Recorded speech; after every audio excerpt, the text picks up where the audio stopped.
Seja bem-vindo, bem-vinda ao QG da Fertilidade. Nós montamos esse projeto para ajudar pessoas que querem gestar, não só pessoas, né, casais que têm infertilidade, mas também aqueles casais que têm o desejo de engravidar, né, de ter um bebê, e para isso existe um planejamento e existem doenças também que estão relacionadas com a infertilidade. Então, eu, junto com a doutora Natália, que é especialista em reprodução humana, montamos esse projeto justamente para ajudar vocês. E esse nosso primeiro episódio da série vai ser sobre endometriose, um assunto que eu amo, né, Natália? Sim, muito. A gente tem visto o aumento dessa doença e é angustiante ver os casais que não conseguem engravidar, né, com endometriose. Muito. Às vezes essas pacientes passam muito tempo, né, até chegar ao diagnóstico. Então, elas estão ali sofrendo com dor, com cólicas, quando querem engravidar, né, não estão usando nenhuma medicação e não conseguem chegar até a gestação, até o sonhado positivo, né, ter o filho. Então, eu falo que além da dor física dela, ainda ela fica com a dor emocional, que a doença está prejudicando, ela está impedindo dela chegar até o sonho dela de realizar o... Verdade. E existe até, inclusive, uma angústia de quando a mulher recebe o diagnóstico de endometriose. A gente sabe que no mundo tem um retardo no diagnóstico de cerca de 10 anos, né? 7 a 10 anos. As pessoas ficam sofrendo com a dor da endometriose, dor física e emocional, né? E sofrem com essa doença e demora a ter o diagnóstico. Mas hoje, como a gente tem falado muito sobre a doença, né, acaba que a gente tem diagnosticado mais precocemente. Então, muitas vezes, meninas jovens com o diagnóstico de endometriose ficam angustiadas com a possibilidade de não conseguirem engravidar, né? Sim, mas uma coisa que eu sempre falo para as pacientes é ter endometriose não significa que você não vai conseguir engravidar. Lógico, a doença você tem uma chance a mais de ter uma inflamação pélvica, uma alteração das estruturas anatômicas que podem sim dificultar esse processo da gestação. Mas a gente também vê muita mulher que engravida, tem endometriose e tem vários filhos e tudo bem. Então, assim, é importante também a paciente não levar isso como uma condenação. Eu tenho endometriose, eu não vou engravidar.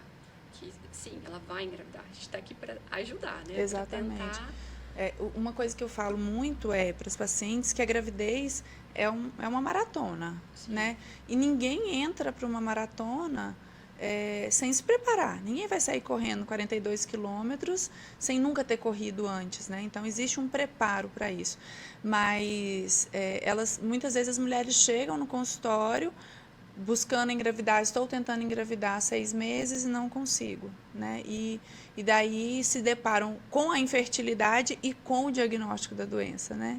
Não é todo mundo Sim. que tem indicação de cirurgia, Sim. grande maioria, graças a Deus, tem indicação de tratamento clínico, né? Mas isso é uma doença que realmente gera angústia na mulher. Sim. Natália, você mudou para Palmas, voltou para cá, tem quanto tempo? Vai fazer 6 meses 6 agora. meses, né? Você tem notado diferença? Porque muitas vezes as pessoas acham que em grandes centros urbanos a incidência de infertilidade e endometriose é maior. Nós estamos junto com a estatística mundial de endometriose, né? O acometimento de 10 a 15% das mulheres com a doença. O que você tem notado aqui no nosso público de Palmas em relação a isso? Você vê que tem alguma diferença em relação ao público de São Paulo, que era a sua realidade, ou Sim. não? A gente mantém dentro dessa estatística? Eu acho que a gente está dentro da estatística. Fala que até ali na clínica é legal na integral, porque as pacientes já procuram a clínica para tratamento de endometriose, né? Então já é um serviço de referência. Então acaba que tem muitas pacientes que passam comigo que já fizeram tratamento, ou operaram, ou têm diagnóstico e estão conseguindo assim, controlar a doença com tratamento clínico e agora estão pensando em gestar, né? De ficarem grávidas.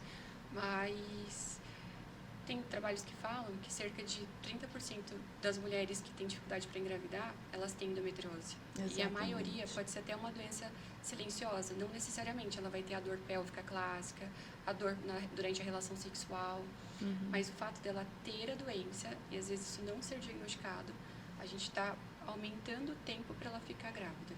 Então, infelizmente tem uma cultura, né, que ter dor é normal. Sim. Eu falo que a mulher ela acaba se adaptando a várias coisas ruins na vida, assim, né? Então, vem menstruação, é algo que incomoda, mas a gente se adapta. Aí vem a menstruação com cólica. E a gente as pessoas falam que ter cólica é normal. Aí, não, eu tenho aquela cólica normal de todos os meses, né?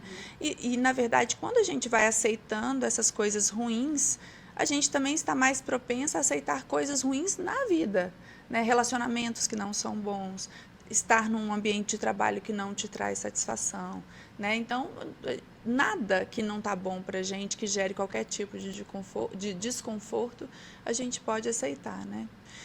Tem muitas pacientes que, quando fazem o diagnóstico de endometriose, elas acham que nunca vão conseguir engravidar ou que elas obrigatoriamente terão que fazer fertilização. Não é bem esse o caminho, né? Não. Até porque é aquilo que a gente falou, né? Ter endometriose não significa que, obrigatoriamente, que ela não vai conseguir engravidar. Então, às vezes, essa endometriose, ela não está atrapalhando ali a anatomia pélvica dela. Então, não tem um comprometimento de tubo uterina, né? Que é as trompas. Então, às vezes, essa paciente, ela fica tão desesperada, com medo de demorar muito para conseguir ter o filho, que ela para de usar os métodos contraceptivos e já engravida logo em seguida. Então, isso é o melhor dos cenários que a gente quer, né? Sim. Mas, dependendo a gravidade da doença, onde que essa lesão está, então a gente pode ter uma obstrução das tubas, por exemplo. Então, sem uma tuba uterina saudável, a gente não vai conseguir uma gestação de forma natural. Por isso que a gente faz os exames para avaliar essas tubas, né? Se ela estiver no intraoperatório, a cromotubagem. No consultório, a gente pode fazer a histerossonosalpingografia, que é com ultrassom, ou a histerossalpingografia, que é pra gente ver se essa tuba tá pérvia ou não. Então, na verdade, a paciente que ela é candidata à fertilização é uma paciente que tem a trompa que não funcione, né? Uma paciente que tem a baixa reserva ovariana também. Uma baixa reserva, está tentando há muito tempo. A idade da paciente, o maior definidor de prognóstico, né, que hoje em dia a gente adota é a idade da mulher. Então, uma paciente acima de 35 anos, que está há mais de um ano tentando engravidar e não está conseguindo. O que dá para a gente fazer para ajudar ela? Mais de 35, na verdade, 6 meses tentando engravidar, a gente já tem indicação de pesquisar. E uma mulher com menos de 35 anos, a gente fala que pode esperar até um ano. Então, esse período, passou esse tempo, 6 meses, um ano, a gente tem que investigar. E se encontrar, por exemplo, uma obstrução tubária, aí sim, ela tem indicação de uma fertilização in vitro. Mas dá pra gente seguir essa paciente, ver se ela se o ciclo dela tá regular, se ela tá tendo a relação sexual no período certo, porque tem muito casal que não se encontra no período fértil. É engraçado isso, né? Tem muito casal que fala o que está faltando para engravidar, eu quero investigar o que está acontecendo comigo, né? A gente não consegue, chegam ansiosos no consultório. Só ficar um pouquinho mais junto. Gente, tem que coisar, fazer o negócio. Se não tiver relação, não adianta, não vai engravidar. E isso acontece com frequência, né? A gente vê casais que não se encontram, que não têm relação, tem relação uma vez por semana. Não vai dar certo isso. Né? E às vezes a gente quer assim, o filho, mulher, né? Tá tudo programado. Nossa, eu quero filho para esse mês. Esse mês eu vou engravidar. Não engravidou. Aí já fica triste. Aí já vai virando exatamente uma ansiedade, vai trazendo outros problemas. E a verdade é que a mulher que não tem doença nenhuma, ela já não tem 100% de chance de engravidar, né? Ela tem 25% de chance de engravidar a cada ciclo. Então, mês. Então não é bem assim, né? Não somos seres férteis dessa forma. Não, é que eu acho que é um problema nosso, né? A gente sempre ouve uma vida inteira que a gente tem que prevenir gestação, evitar filho. Você tem que formar, você tem que casar, tem que fazer várias coisas até ter um filho. Exatamente. E acha que vai namorar uma vez e vai ficar grávida. E depois que você programa a vida inteira, resolve engravidar, aí não consegue. Aí vira um outro problema. É uma frustração muito grande, né? Aí todo mês é aquela ansiedade.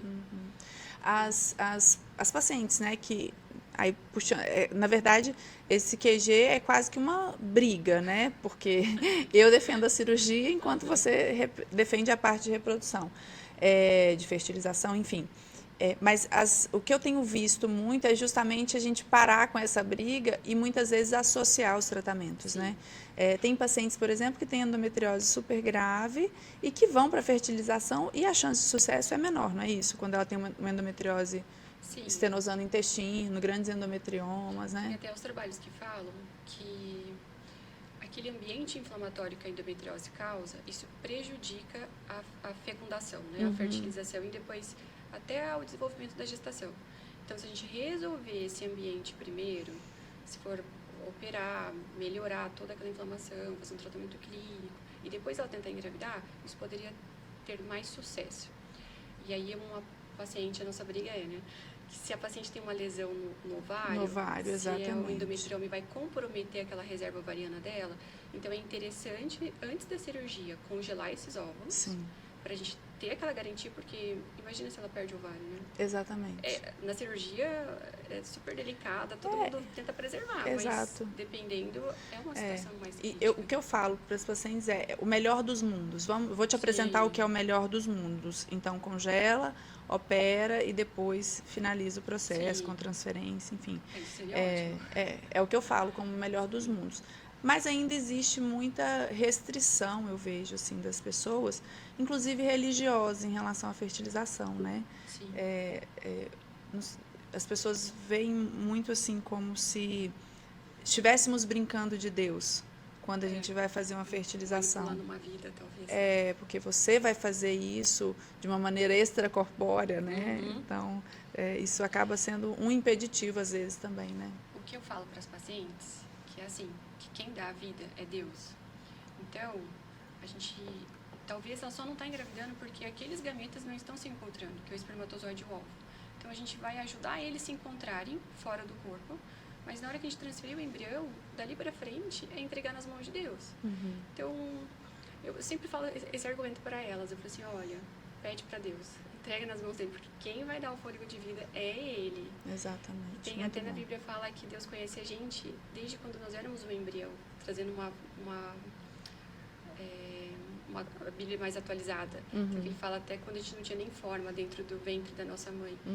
E aí, então ele sabe de toda a nossa vida, todos os nossos planos. Então, fala, entrega nas mãos deles, que não sou eu que estou formando uma vidinha, fazendo isso. E outra coisa que eu acredito muito é que tudo isso só é possível pelo desenvolvimento da ciência porque Deus permitiu. Sim, deu né? conhecimento. Deu conhecimento, porque se fosse para que isso não acontecesse, com certeza existiria alguma restrição para que isso não acontecesse fora do corpo, né? Com certeza. Então, eu também eu tenho um pouco de resistência, respeito, claro, quem pensa dessa forma, mas tem um pouco de resistência quanto a isso, né? Mas a verdade é que a gente vê no consultório, muitas vezes, homens que não fazem espermograma, né, por tabu. Então, são coisas que a gente precisa ir vencendo, né? Sim. Às vezes, o fator masculino, né, ele é tão frequente quanto o fator feminino. Porque às vezes a pessoa fala, nossa, só um problema da mulher. Não. O homem está ali responsável por 50%, às vezes, dos casais que não conseguem engravidar, né? Então, eu falo que o homem, tudo nele se resume a um exame, que é o espermograma.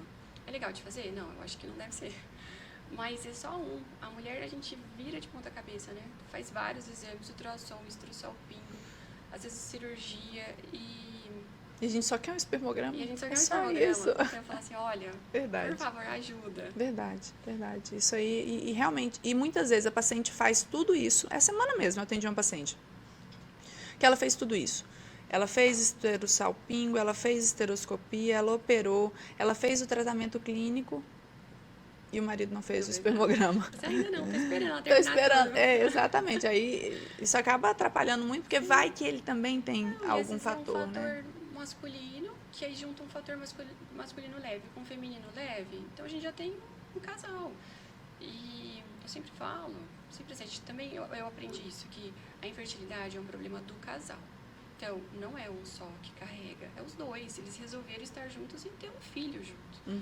Então, o que a gente pode fazer para ajudar, né? Então, às vezes até se a gente tem um fator feminino e um masculino, o homem pode ficar mais presente, pode apoiar a esposa, acompanhar em consultas, né, nos exames, dar consolo, às vezes entender aquele momento. Porque, e como isso é importante para a mulher, né? Porque às vezes a mulher sofre mais do que o homem, porque o homem é mais prático, né? A mulher não, ela é mais emocional, mais emotiva. Exatamente. Então, e realmente é uma dor que a gente vive. Eu tive dificuldade para engravidar. E eu tinha, inclusive, dificuldade de compartilhar a minha dor, né, com meu parceiro, porque eu achava que ele ia achar uma besteira, né? Mas era uma dor tão grande para mim, era um luto que eu vivia todos os meses quando a minha menstruação descia. Parecia assim que eu tinha abortado mesmo, que eu tinha perdido o bebê, porque na minha cabeça atrasou um dia, eu já criava assim, né? Já, o que eu vou fazer de chá de revelação, chá de bebê, como vai ser o parto, enfim. Como eu vou anunciar o bebê positivo. Exatamente. Né? Então eu criava uma expectativa tão grande.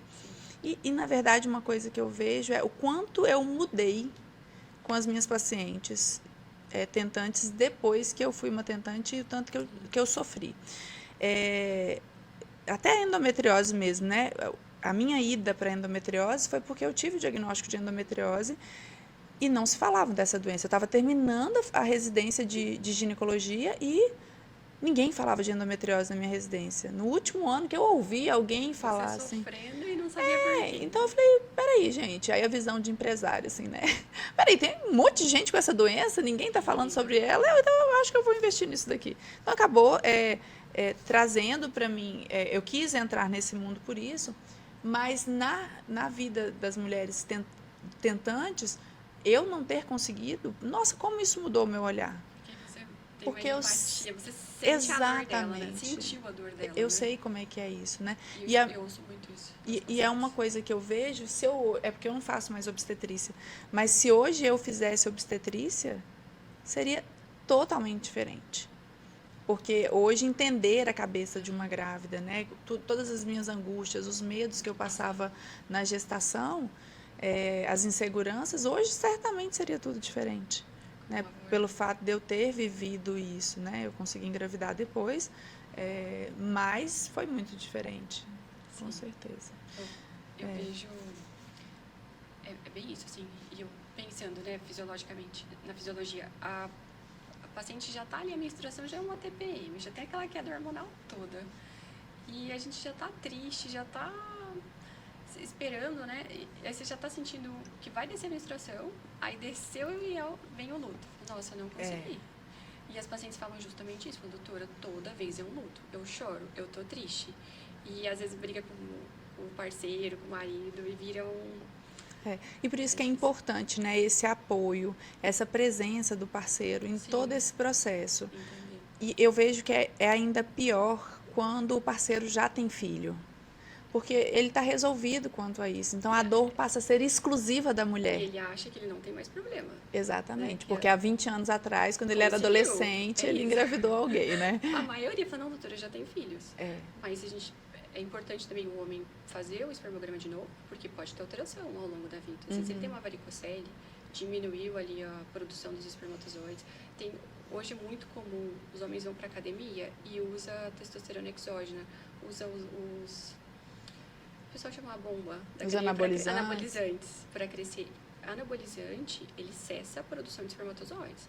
Então, se ele usar por muito tempo, ele pode ficar muito tempo sem azoospermicos, sem espermatozoides. Olha só. Então, aí chega... E pode ser definitivo, né?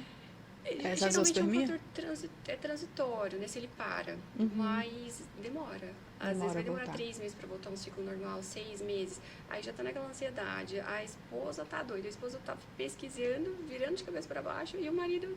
Usando bomba. Tá usando bomba na academia e não tem espermatozoide. Exatamente. Isso aí é muito complicado, né? E foi algo adquirido ao longo da vida. Sim. Né? Então, ele pode ter filho, mas mudou o cenário ali por conta disso, né? É verdade. E eu fico vendo assim como é importante a presença do parceiro, a ausência daquelas frases que as pessoas sempre falam, relaxa, né? Que vai... Relaxa. Gente, como isso incomoda. Quando o dia que você viajar... Claro que a gente sabe que o estresse atrapalha, né? Aumenta a produção de cortisol, enfim.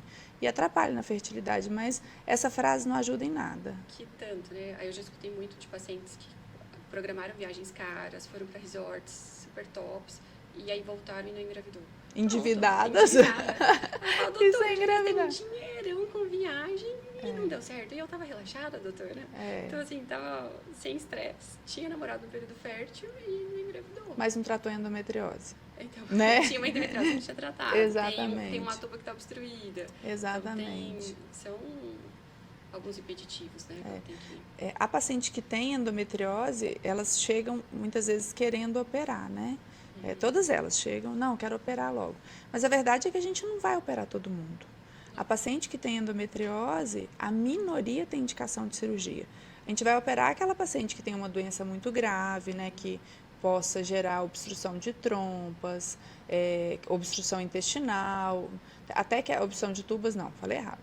Mas obstrução intestinal, obstrução de ureter, então que esteja pegando os nervos, ou aquela paciente que tenha dor refratária ao tratamento clínico, ou seja, é bem sintomática. Estamos fazendo todo o tratamento completo, então essa paciente a gente vai operar, mas não melhorou, ou aquela paciente algumas pacientes com quadro de infertilidade, né? Sim. Então, porque tem pacientes que o único fator causal ali é a endometriose, né? Sim. Então a gente opera para melhorar a taxa de sucesso na gravidez. E às vezes, logo depois da cirurgia, elas engravidam. Elas engravidam, então, é interessante também. Mas o restante do tratamento, independente de indicação de fertilização, independente da indicação de cirurgia, a paciente tem que fazer mudanças de hábito de vida, tem que fazer, então, a dieta adequada, atividade física, controle de estresse, uso de suplementação com fitomedicamentos e vitaminas. E hoje, um lado que a medicina tem evoluído muito é a parte de medicina da dor, né, com os procedimentos que são feitos para alívio da dor. Então, a gente pode fazer tudo isso para trazer qualidade de vida para essa mulher durante todo esse processo, né, de tentativa de engravidar, que inclui ou procedimentos da reprodução humana ou a cirurgia, ou os dois, como a gente falou. Sim, né? Com certeza. Então, é importante essa consciência. Então, nosso tempo acabou, né, Cacá? Nosso tempo acabou. Nós falamos bastante aqui sobre endometriose. Esse foi o primeiro episódio do QG da fertilidade. Esse projeto, com certeza, vai ajudar muitas mulheres, ou melhor, muitos casais que estão aí na vida de tentante ou que estão pensando no futuro em tentar engravidar. E, Natália, deixa um recado para esse casal. Queria falar, não desista do seu sonho. Se ter o filho, se ficar grávida, seu maior sonho, não desista dele. E procure ajuda. Porque às vezes a gente fica sofrendo sozinha, calada, sem compartilhar o nosso sentimento com as outras pessoas e não está agindo. Então, passa com um especialista, conversa, tenta investigar o que está acontecendo, se tem alguma coisa que pode te ajudar. E para o marido, para o parceiro, sempre esteja ao lado da sua esposa. A infertilidade é um problema dos dois. Então, os dois têm que seguir certinho o tratamento e um ajudar o outro. Muito bom, muito bom. Então, chama o marido para assistir esse episódio com você, né? Puxa ele na responsabilidade e continua com a gente.